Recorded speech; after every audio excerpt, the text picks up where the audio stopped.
દ્યોતનગરમાં રાવણા રાજપૂત અગ્રણી સ્વર્ગીય સજાજી ગોહિલની પ્રથમ માસિક પુણ્યતિથિ નિમિત્તે પૂજ્ય જલારામ બાપાના ભજન સત્સંગ, ગૌસેવા હેતુ ગૌપ્રેમી પ્રકાશ પાણી પવન પાથરણો પવિત્રતા અને સાદા પ્રસાદ આધારિત પૂજ્ય જલારામ બાપાના ભજનો ખૂબ જ પુણ્યશાળી, નસીબદાર અને ભાગ્યશાળી ગૌભક્ત દ્વારા કરવામાં આવે છે। ત્યારે શ્રી જલારામ ગૌ સત્સંગ મંડળ દ્વારા 77માં ગુરુવારના જલારામ બાપાના ભજન દિયોદર તિરુપતિનગર સોસાયટીમાં રહેતા વેપારી અગ્રણી ભરતભાઈ સજાજી ગોહિલે તેમના પિતાશ્રી રાવણા રાજપૂત અગ્રણી સ્વર્ગીય સજાજી નબાજી ગોહિલની પ્રથમ માસિક પુણ્યતિથિ નિમિત્તે રખાયા હતા।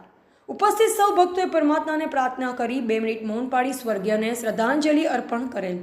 ભજનમાં થતી સમસ્ત આવક ગજાનન ગૌશાળાને અર્પણ કરવામાં આવે છે, જે ગૌ સેવા હેતુ માટે વાપરવામાં આવે છે। આ ભજનમાં સમસ્ત શ્રી જલારામ ગૌ સત્સંગ મંડળના સભ્યો અને ગ્રામજનો મોટી સંખ્યામાં ઉપસ્થિત રહ્યા હતા। બ્યુરો રિપોર્ટ અનુપ ઠાકોર, ક્ષત્રિય જ્યોત ન્યૂઝ, દિયોદર।